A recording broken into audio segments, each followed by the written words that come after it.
Yo, yo, yo, what's up, everybody? Thank you for tuning in to yet again another awesome indie comic interview. It's your host, Cody, and we are keeping it geekly with our new friend, Paula Richey.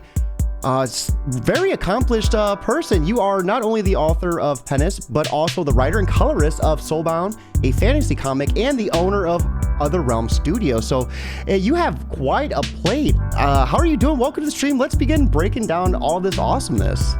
Well, thank you so much for having me.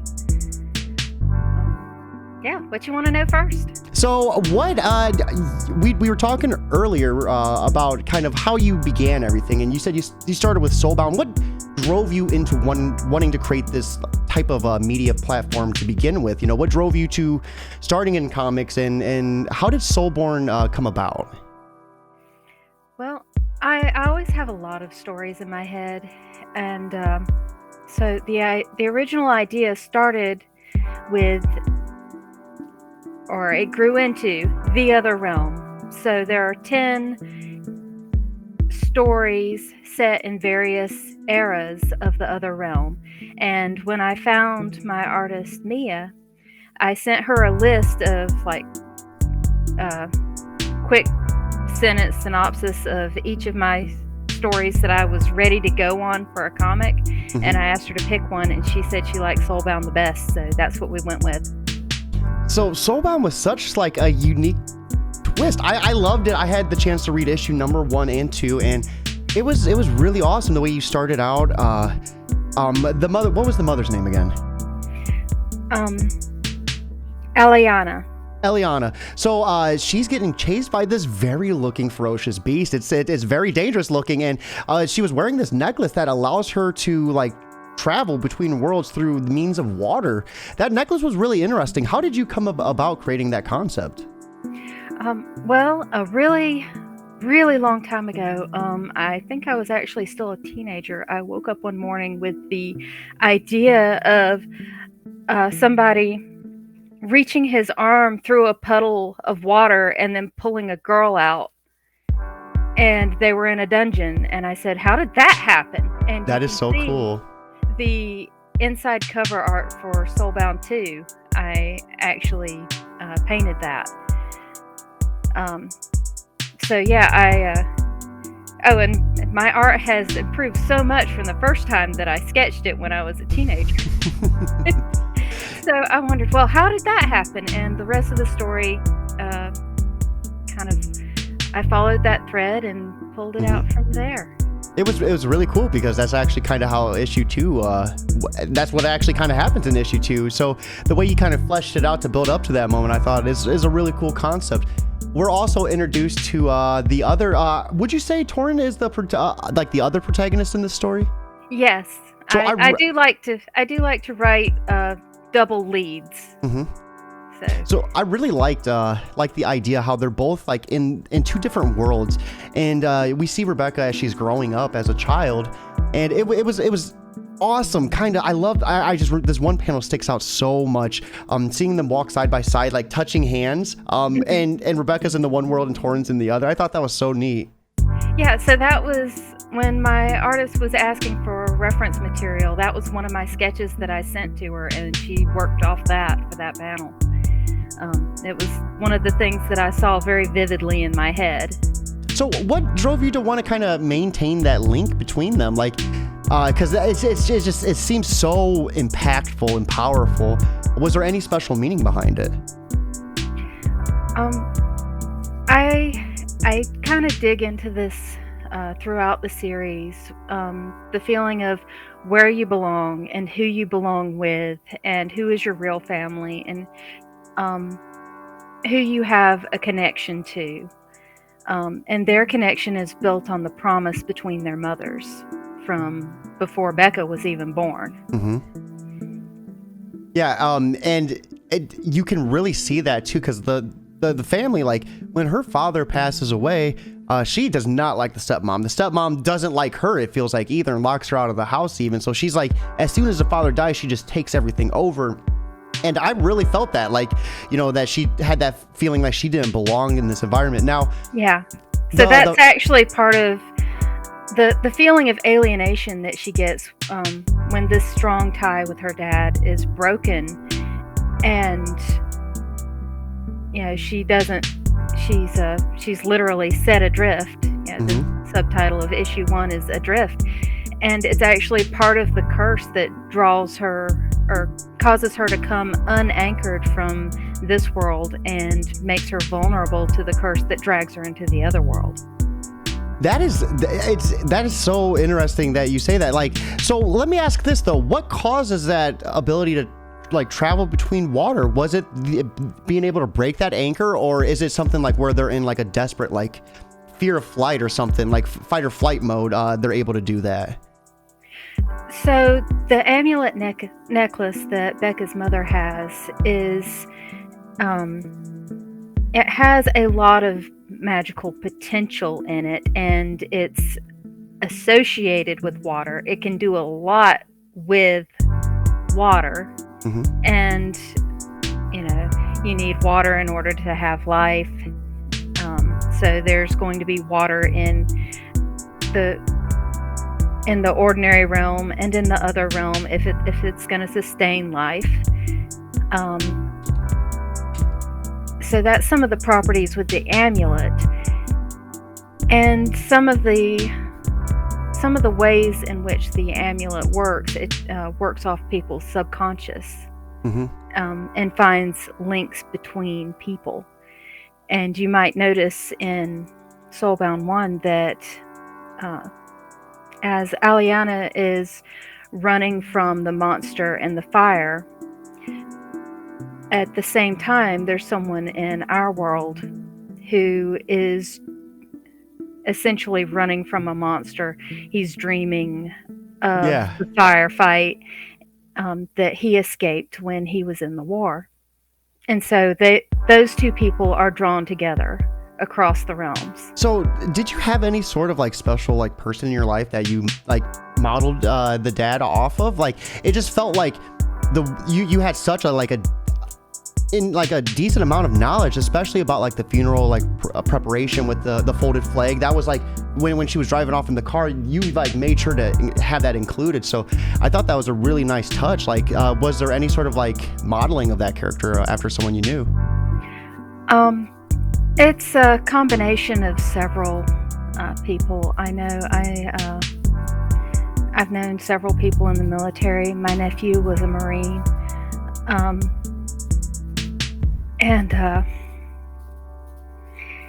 At the time I was finishing SoulBound, it wasn't really long since we'd had his funeral, and I knew it was so important that Becca would have that flag, and she would be devastated by losing it. Yeah. And I also knew that the stepmom was such a person. That's the right word for it, right? Person that she would take the folded flag from the funeral. So actually, there's something that's, I don't have it in the comic, but it will be in the novel version, that a friend of the dad will remember that Becca didn't get anything. So he bought her a cheap flag and presented it to her at the funeral. Okay. That's off screen in this version, but I'm going to be doing the novel. I mean, later. The flag's such a beautiful tribute, though. So hearing the reasoning behind that just makes it so much more of an emotional attachment to it. Now, we see her when she's leaving, though. The brakes are like out in her car. Was that like just because it was like a beat up like beater car, or did like her stepmom have anything to do with that? I'm leaving that a little ambiguous at the moment, but this was a car that she worked on with her dad, and she just loves this car, and she had to work on it on the way to the funeral in order to get there. And then people talked about her because, she just looked like she showed up out of nowhere. Which sadly is how people do. But I mean, but it was like contributed to the sense of alienation that she had. Yeah, and it was like that was like she was struggling. She was living in her car, or at one point I think it said she was living in her car or something along those lines. I mean, she was definitely struggling. So It's just, for people to do that to her at the funeral, that's just, I don't know. I would not handle it nearly as good as she did. Yeah, she wasn't quite at the point where she had to live in her car yet, but she didn't have anywhere to go, so that was probably going to be the next step. But yeah, so she drives home like all day and all night from where she was going to college and deals with the whole funeral thing, and then her luck just gets worse and worse as the alienation increases, and she's also being kind of indirectly targeted by this curse, which it's come about because this boy that she was bonded to in the other realm, it's his troubles coming to find her. Yeah, because he's being tortured. At the time, we don't know that's Torin, but we see a man that's being tortured, and very extremely too. And I thought that was really, because when I was reading, I was like, this has to be Torin. I was like, this has to be him. And the way they connect, I thought was awesome. Like that's why I had to ask earlier. When she crashes, and then she's like swimming towards the top, and then she's like drowning, and then he reaches and saves her. I thought that was such an awesome scene. Yeah, that was one of the things that it was extremely vivid when I came up with it. I had to leave that scene alone and have it reproduced as faithfully as possible, and Mia really did that. She came through for me. I mean, she did so amazing with it. Yeah. I love the attention to detail. You really felt the sense of urgency while she was swimming. Now, let me ask you this though. You came up with the concept, which starts in issue 2. Was it hard for you to kind of like lay out the roadmap for what led up to everything before that, like setting the tone for that moment?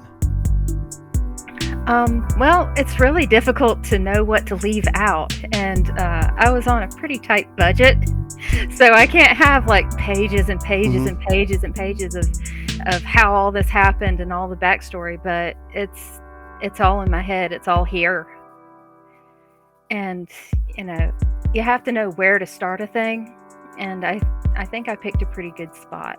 Yeah. I did have to back up from that moment a bit and see where Becca's mother came from and fill that in a little bit.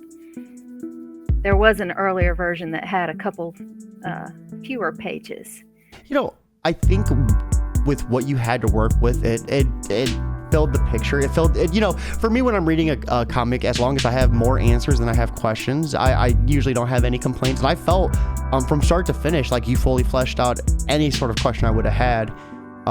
The beast was so insanely like ferocious too. Like, did you have like any part in like designing that creature, or did you have your artist kind of just like go with her imagination? Yeah, I told her a bit about what he kind of came from, and what kind of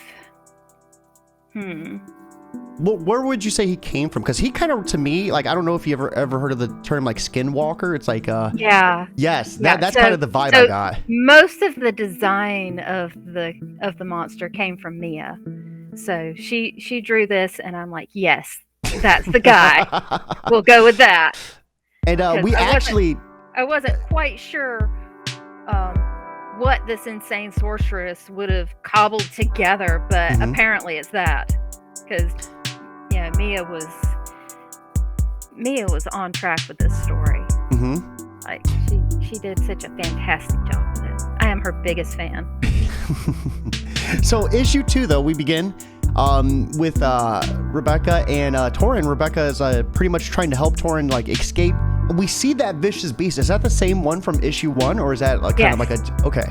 Yes, so, he's very important. He comes back a lot. Yes. We see Torin go up against it. Just like bolts, and it looked like bolts or parts of his chains and hands, and just like pummeling this thing. And that was such an insane scene. I love the fight sequence so much. Oh, thanks so much. Yeah, I thought, Becca's got a little bitty pocket knife, and he's going to look at that and go, "That's not going to do a Yeah. thing." His only shot is to like knock this thing out. And it's relentless too. It's relentless. Yeah. It keeps going after him. Yeah, he kind of has difficulty feeling pain these days. So, and poor Torin, so what was happening to him at the moment? Like, he was getting tortured, but for what reason? Like, what was the evil sorceress trying to do or get from him? Yeah, so let's see. Let's start up with what she is. So she is a sorceress that feeds off of death and destruction, and she's trying to open a portal to okay, well, first we have the void between the realms that Becca crossed. So there's our regular world, and there's the other realm. The other realm is the last realm. I see what you did there. The last realm before Oblivion. So, and if you go beyond Oblivion, things get much worse. Things get really hot. So, you get an actual demonic realm past this. Like, the other realm is the last place for the things that have gone extinct and disappeared from this world. It's the last place for those things to thrive. So there's going to be a lot of weirdness, a lot of myths, a lot of cryptids, a lot of strange That's going to be so creatures. Awesome. What about dinosaurs? It depends on what era we're in and also what continent. So the other realm is like this huge multiverse, it sounds like. So you have other media that's kind of like feeding into it as well. Is Penance one of those, or does that have its own like type of world surrounding it? Yeah, Penance is actually set in the Heroes Unleashed universe, which was started by Silver Empire Press. So I didn't really have a superhero era for the other realm. I've kind of stuck with mythology, with like medieval fantasy, and moved up into like a magical steampunk and beyond, and it's different eras. And falling from this world into that one, it's a little bit mixed up which era you end up in, so there's going to be some anachronisms and oddness. You're talking about Penance, or are we still talking about SoulBound? SoulBound, yeah. Okay. So yeah, and the other stories that will be set in the other realm. But back to what the back to what the sorceress is doing is she wants to take revenge on her people being rendered extinct, which was for a good reason, because her people were into human sacrifice. Yeah. And what had saved there was like this massive civilization of really horrible people, and what had saved them was a troop of, a lost Roman legion comes out of the lake and is horrified at what's going on, and they help take down this civilization that's like sacrificing people. I'm loving the mix of everything in this. You definitely do have a really creative mind. The other realm just sounds like so insane. I wanted a world big enough to put all the good stuff in it. Yeah. So how did that lead you to? Yeah. She wants to take revenge, and for that she needs a lot of death. That's what I was leading up to. So how did that lead you to having her torturing Torin, though? Well, he is the prince who is descended from the leader of this lost Roman legion, and also a princess from Atlantis. And there was a tricky diplomatic mission that he was on, and he was captured while he was on his way back. So now that's going to start a war. If he doesn't get home and explain things. And also part of this tricky diplomatic thing that he was on has to do with Becca's mother. Okay, so things are about to get very chaotic. So do they know that Becca's mother is like gone? Yeah, they haven't seen her since well, I mean, she disappeared. She Yeah. was wiped off the face of the earth, 20 years ago. And Oh, like, well, what I meant was, like, did that cause some sort of, like, turmoil with her disappearance? yeah. So when she disappeared, relations between these two countries got worse and worse and worse. And that's why Torin had to go, and he had to make some promises. We're not quite there yet. That's going to be... Oh, spoiler territory. I gotcha. Yeah. So we're pretty much... Becca's mom is gone, and now with Torin gone, both sides are at a breaking point. That's what I'm getting at. Yeah. So I got you. So their adventure gets pretty insane as well. With SoulBound 2, how are you looking to get into SoulBound 3? Like, what can we expect? Just without spoiling too much. And do you have any idea, like, when you're going to be, I guess, more closer to releasing that? Are you going to be self-publishing or maybe running a Kickstarter? Yeah, so I will be publishing this myself. I do like to have the entire thing done before I run a Kickstarter for it. I'm kind of terrified of running a Kickstarter and not delivering. I don't think I could take the stress if my book was not finished. Yeah. I couldn't take it. I could not handle it. Well, that's a good feeling to have, because there are some campaigns, where people don't deliver. So the fact that you're worried about that, I think that speaks volumes about your work ethic. Yeah, actually, SoulBound 2, the first print run, there was a mistake in I let Mia do, a 3-page short story at the back. And I got too elaborate with it. I was going to make it a flip comic so that you can just flip it. And the back cover upside down is the cover leading into her 3-page short story. It looks that really is good. Cool. That's a cool concept. And I mixed up the pages. Then it was late because actually I had to ship out several of those anyway, and things were running late.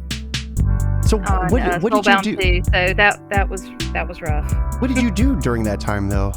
Did you just make sure to keep everyone like kind of up to date with what was happening? Like, how did you work through that? I posted a bunch of updates and everybody seemed fine with it, but still I got another print run done, and I sent postcards. I mailed in the packet with when I had to send out the misprinted one, I sent also pre-stamped postcards with the address on them, so that if they wanted the new copy, they could just drop the postcard in the mail and I would send out the new one. That is cool. And I have not received one of those postcards back yet. So they all just kept their misprinted ones. I think that really goes to show you that even if there is a mistake, as long as you're transparent, that's like the key, the transparency, letting people know what's going on. Because I talked to a lot of people, and that seems to be their biggest conclusion, is trying to keep people as up to date as possible. Because if not, then that's when things start to get really bad. Yeah, everybody was really fantastic over it. I only got nice comments. Yeah, that has to be an awesome feeling too, that everyone who received the copy just loved it regardless. They didn't want to switch it out for another one. So with that being said, like, where are we looking at with SoulBound 3? I know you said there was a kind of a break into everything because a pregnancy with the artist, I think, right? Yeah, so my artist got married and I was so excited, and then she had a baby. I'm so excited. And now another baby, so excited, but she's gonna have to get out of freelancing, so no, I'm still so excited. I mean, yeah, that's so awesome. She has an adorable baby, and now there's going to be another one. I'm thrilled, but man, now I got to find another artist as good as Mia, and I don't know. Is it possible? Can this be done? And who's to say maybe a couple years down the road when the kids are old enough to be in school, she might be able to come back, Yeah, I'm hoping that, when she gets a routine together, maybe I can get her back. But I also know how difficult it is to try to, do consistent output of anything when you have young kids. Oh yeah. Because you don't want to ever do it like when you're with them, you know? Children's time's valuable. They're growing. You need to be in their lives. And if you're not doing that, then when are you doing it? You know, you're losing sleep doing it, or you're doing it after they go to sleep. Don't sacrifice the sleep for the comic. No, don't do that. I want her to survive. So, I mean, you know, I don't know. I took a nap in between interviews today. A nice little 5-hour nap with my cat. The cat held you down, didn't she? Well, it's so fluffy, you know, laying there purring. I'm like, all right, I guess. Like, you cannot leave. You know, am I a monster? Cat gets on your lap, and that's it. Yeah, am I a monster? No, you can't do it. So how did you, from SoulBound to Penis? You know, Penis is a superhero novel, so a little bit different of mediums. You know, how did you like kind of transition from the two different platforms? Yeah, so I do things really weirdly, apparently. I have a superhero novel and a fantasy comic. Yeah, why not?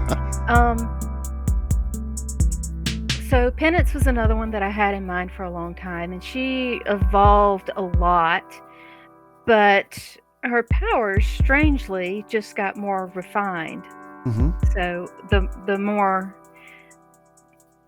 I learned about, you know, electricity, electromagnetism, started poking it, you know, where you can push the bounds of reality with it. That's so and cool. Come like, up with something different. As you learn more, she grows more. Like that's awesome how it's going hand in hand like that.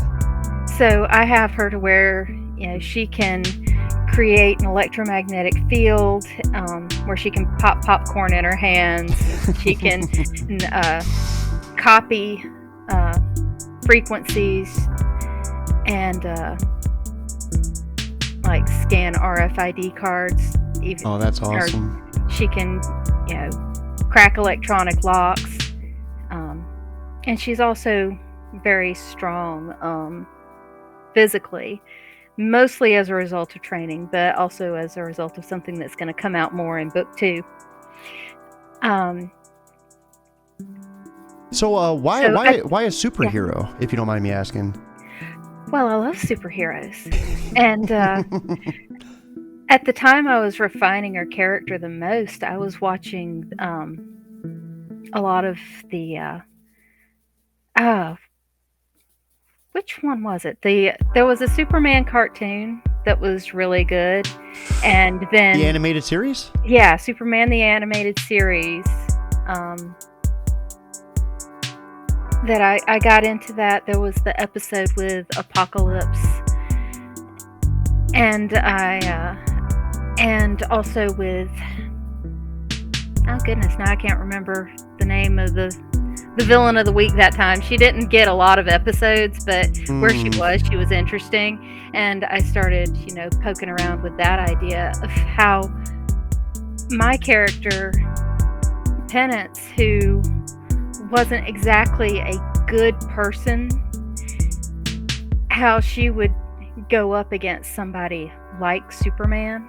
That's awesome. And what she would do. And why. And then I started digging more into why. And the rest of the story started, you know, really solidifying after that. So speaking of solidifying, we have Solid Halon, sorry if I mispronounced your name, saying hello folks in the chat. Welcome to our stream. How are you doing? Any questions for Paula, feel free to ask away. So why would she go after Superman, if you don't mind me asking? Oh, like, what was that reasoning? Essentially, she's, well, in my novel, you know, she doesn't really actually go up against Superman, but there is a hero that she has to go up against, and it's because Penance has a boss who has been exploiting her entire life, and using her powers for evil, and she's been a tool for him ever since she can remember. Okay. So she didn't know she was doing evil, like, bidding at the time? It's just maybe when she was really young, she didn't understand it, but as she grew older, she started to understand it more and more, and she Okay. was pretty disgusted by it, but she's terrified of this guy. Um, so her boss's name is Acid, and uh, when he gets when he gets emotional about anything, his skin starts oozing literally acid, Oh God. and that's a severe problem for Penance because one of the things that protects her from her own electromagnetic field, the thing that stops her from cooking herself, is the natural oil in her skin. And when he touches her, he burns it away, and then she burns herself, and Okay. it just gets worse and worse. I got you. So she has to come up with a way to take him down without taking herself down in the process. That's I love that concept so much. So he has her good and terrified, and also, you know, after she's grown up with him, he has plenty of emotional blackmail material. Hmm. So it takes a lot of courage for her to decide that this is it. This is the last straw. She doesn't want to do this anymore. She's got to escape. I got you. I I'm really really loving how like in depth and how much you put in your work. It seems like there's so much emotion behind Penance. Like what sort of inspirations kind of did you put into that? Like what was Penance like? Any sort of like maybe like a what's the word I'm looking for? An extension like of yourself perhaps in any way. I do try to make my characters as different from myself as possible. So this Hmm. is kind of an exercise for me for sympathizing for somebody who's in a bad position. Maybe she wants to be a good person, but she doesn't see how. Hmm. And she's not very educated. She's been dragged around most of her life. She hasn't been taught very much. She um, she's had her attachment with any friends or any pets or any family just broken again and again Oh God. repeatedly, and she doesn't know who to trust anymore. So But we have she can also sympathize with being the bad guy because mhm. up until like yesterday she was. We have Solid in the chat saying they read Penance and they really enjoyed it. Well, thank you so I much. need to get Kindle downloaded or like I don't know what you do on the computer. I've never had Kindle. But I want to read it. It sounds so interesting, and the only thing that stopped me is the fact I didn't have like the Kindle. Is it like an app or a website? Um, well, it's an app, so I was thinking when I was sending you a review copy, do I send the Kindle one or do I send the PDF? You know, I'm I'll just 32. send you the PDF. I should have the Kindle, but I don't. Do you have that in physical format too? Yes, I I might as well actually just buy have the book author too. copies that I have gotten um, of Penance in hardback and in paperback. And Yeah, I might as well just buy the book too. yeah, so you can actually buy that from otherrealmstudio.com. Originally, this is published. This is the first edition here that I have the copies of. It's published by Silver Empire Press. Silver Empire Press just went out of business within, oh goodness, the days are running together a bit, Yeah. like a month or two ago. So is that kind of like what drove you to like be to move on to your own thing then? Yeah, so I mean, I've always kind of followed self-publishing and looked into it, and I was too much of a chicken to really do it until I Kind of forced until you, I it seemed published like. SoulBound, really. And that's not too difficult because comic books don't really need ISBNs, and neither do ebooks. So what are those? To someone who doesn't know. Okay, so the ISBN number is the number on the back of the book that's above the barcode that is registered with the Library of Congress. Okay. So Okay. each one is unique to the book and also the publisher. So you can get one for free publishing through Amazon, but if you don't want to be tied to Amazon forever, you're better off getting your own. But you can buy a bundle of 10 for, I forgot, close to like $300. That doesn't seem too bad. Yeah, so I went ahead and bought the bundle of 100. You're like, you never I have know. ambitions. Yeah. But also my kids have ambitions. So yeah, if my dude, daughter let's go. finishes Let's her go. book, Your then daughter's she can writing a have book one too? You say your daughter's writing a book too? Yeah, she's writing I'm not sure if it's a novel or a short story or a comic. We're going to see how long it is when it's done, and I'll help out with the editing. That's so We're cool. still working on that first draft, but it's elemental wolves, and it's like this pack of wolves. They have this massive history behind them, several generations of magical wolves, in 3 different packs, 2 of which are like ideologically opposed to each other, and one that kind of stays out of politics. And already I'm like, she has this much in the background? Yeah, this world building. Where were you doing this? Like, where were you doing this world building at? Like, oh, when man. did this happen? When did this get so complicated?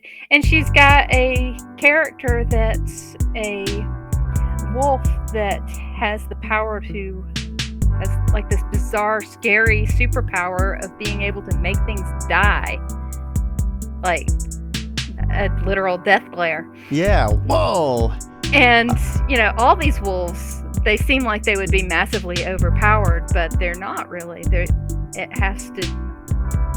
It's actually pretty finely balanced. How does that feel? I have not actually read what she's written of it so far, because I'm, since I am a writer, I'm gonna want to get my hands on it and do editing and stuff. Yeah. And this is not the stage for that. So I've printed out many copies, and all her grandparents have read it, and she passes it out every chance she gets. That's so awesome. But I cannot get my hands in this thing until after she finishes the first draft. So how's it feel like knowing that she got the bug from you, Like, how's it feel knowing this is running in the family now? I'm really surprised, because I was always a reader. Like, evidently, I don't remember this, but my mother tells me that I was reading when I was 2 years old, and she suddenly had to censor all the reading material that came in the house, because I would sound out anything. That could be problematic. Be problematic. Like, you'd be on the phone, and then weird words just start floating up from your little toddler. Yeah, sure. But my daughter, she had very little interest in reading, I thought. And she didn't start reading until she was older than I was when I started reading. So her older brother told her that if she wanted to know how to play the video game, then she needed to learn to read the dialogue. You have to read the dialogue boxes. Here's what they say. It comes out like this. And then she started reading. Sometimes you just need that little motivation. I know for my kids, my daughter, we do, I try to really limit screen time. I know I'm kind of a hypocrite, because like when they're sleeping, I'm on the screen a lot, but I'm 32. Yeah. I'm old enough for it. But we do it to where, adult. Yeah, we do it to where if they read, they can earn like more screen time, or they can if they're going to bed, the only way they can stay up is if they read. So they're reading a lot, you just sort of overlook the flashlight under the covers. Just like, no, I don't know about that. That's fine. As long as you don't hear video game music, Oh yeah. I have a short video of my daughter when she was like 2. She was under the kitchen sink in the cabinet, and I could see the cabinet door opening and closing a little bit. So I started taking video, because I'm like, all right, this is going to be good. So I'm like, all right, what's going on? And she had her brother's DS. Ooh. And she's going, come on, beep, beep. And I said, hi, isn't that your brother's? And she's like, no. And you gotta love brother-sister relationship. I don't recognize that thing. Yeah, because had he found out, he probably would have been like, "That's mine!" Like, I know my son and daughter. It is like a constant battle. I almost have to set a timer. You know what I mean? Like, all right, it's been 5 minutes. Hand it over. So, how did everything lead into Other Realm? This is your studio. Did you set this up after the other one kind of fell through, or was this something that's always kind of been like on the back burner for you?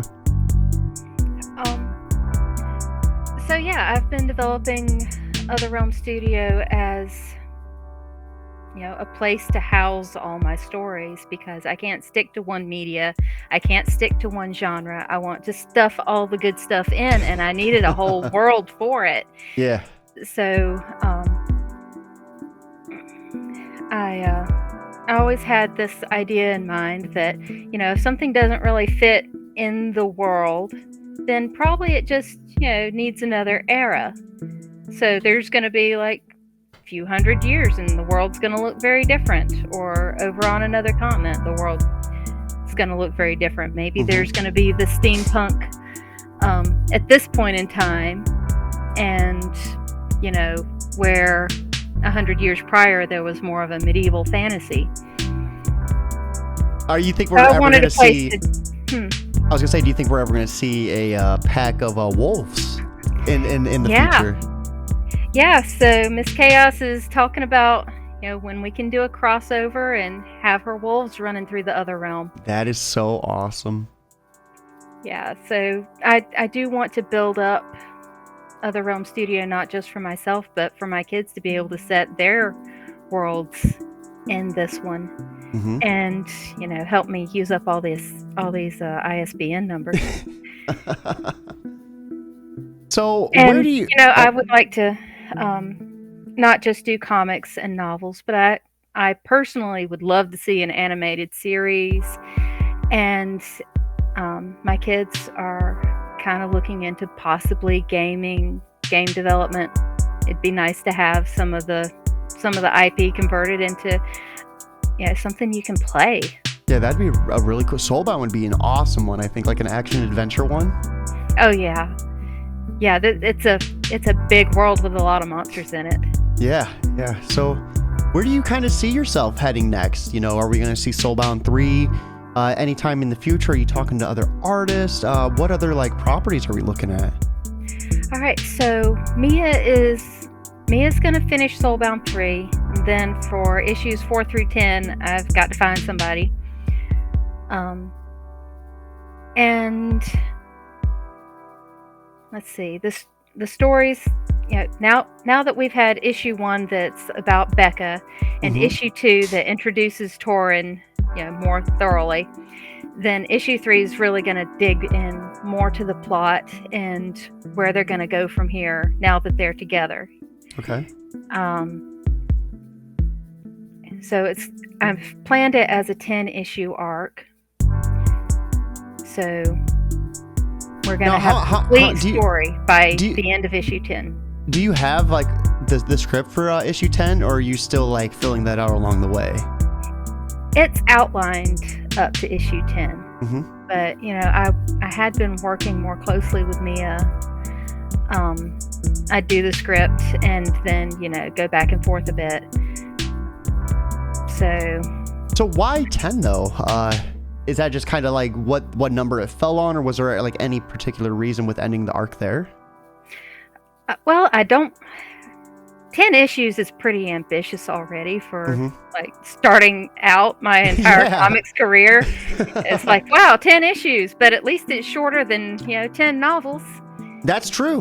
That's true. I had to stop it somewhere.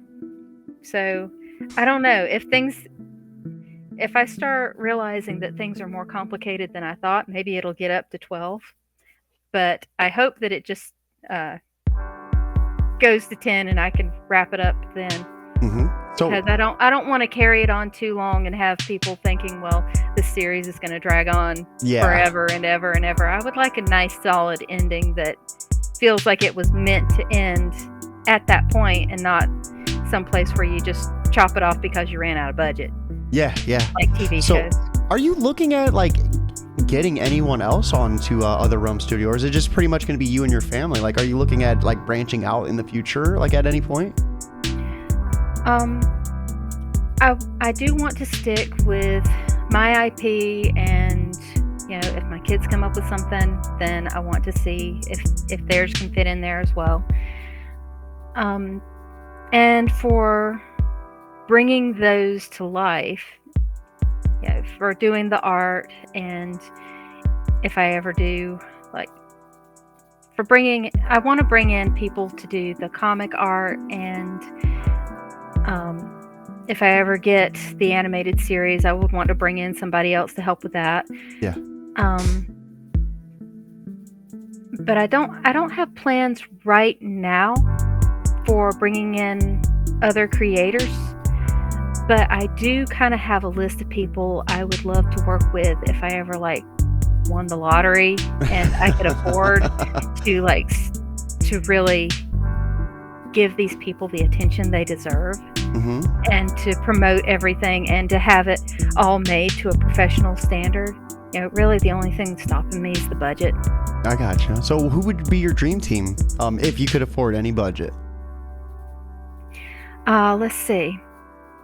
Oh, goodness. So I like a lot of Will Callaghan's work. He's got Gun Ghoul and oh goodness, I've already forgot.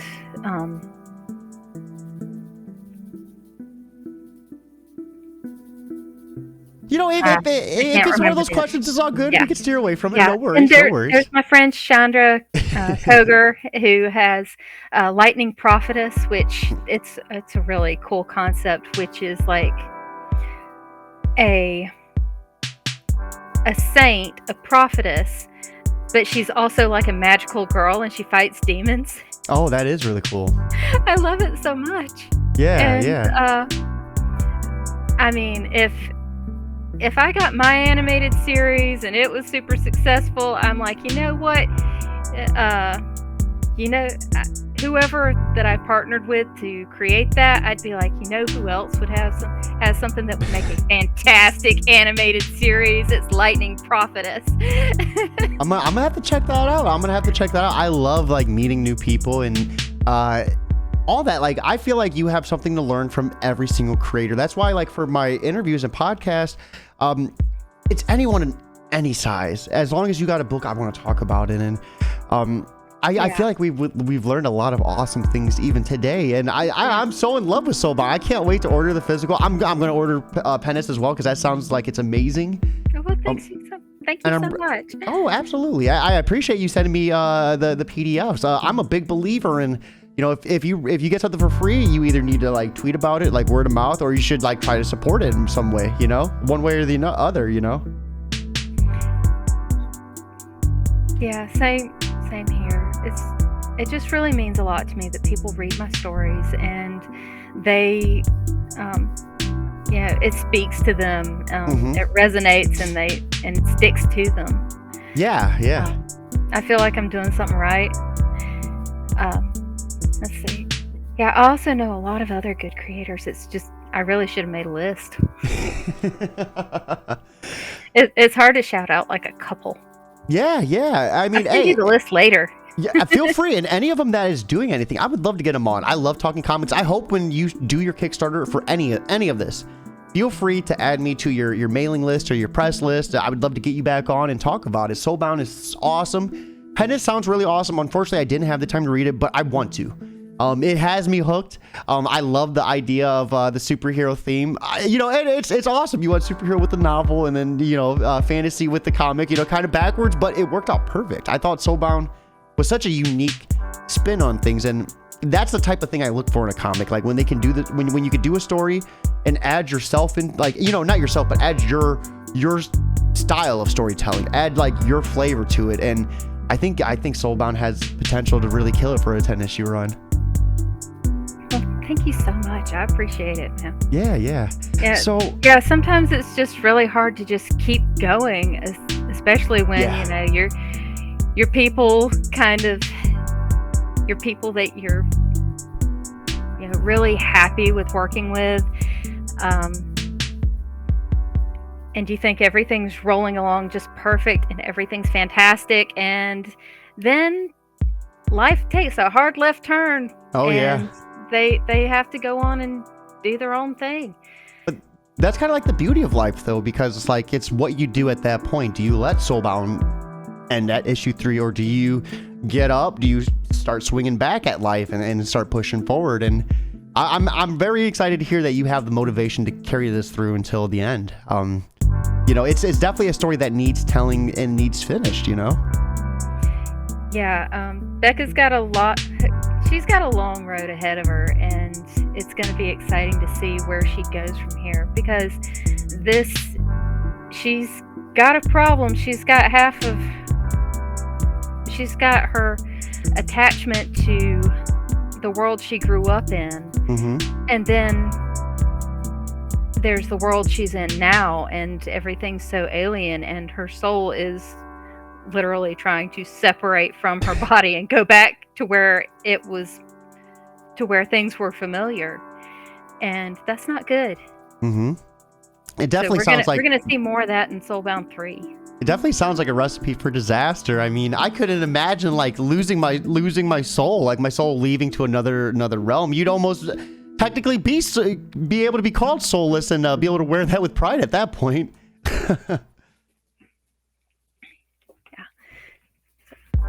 So with that being said, I think we came to one of my favorite parts of the episode. We're nearing about an hour into it. I think it's a perfect time to begin wrapping up, but I feel like we can really get a good nugget of information from you with this one last question. So for anyone that's out there that's kind of struggling to get their own story out there and to start their own like tale and like really take off with it, what type of advice would you give them to kind of like be able to set that passion like ablaze, like to get going with it? Okay, I can tell you what I did wrong for the longest time was that I sat back and I overthought things.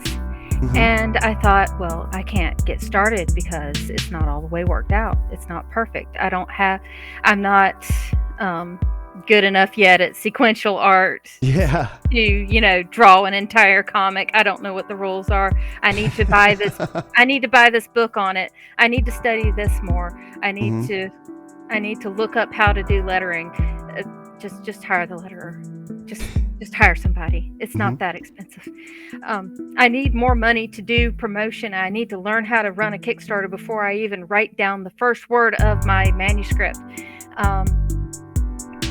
You get stuck in this black hole of prep, and nothing will move for you.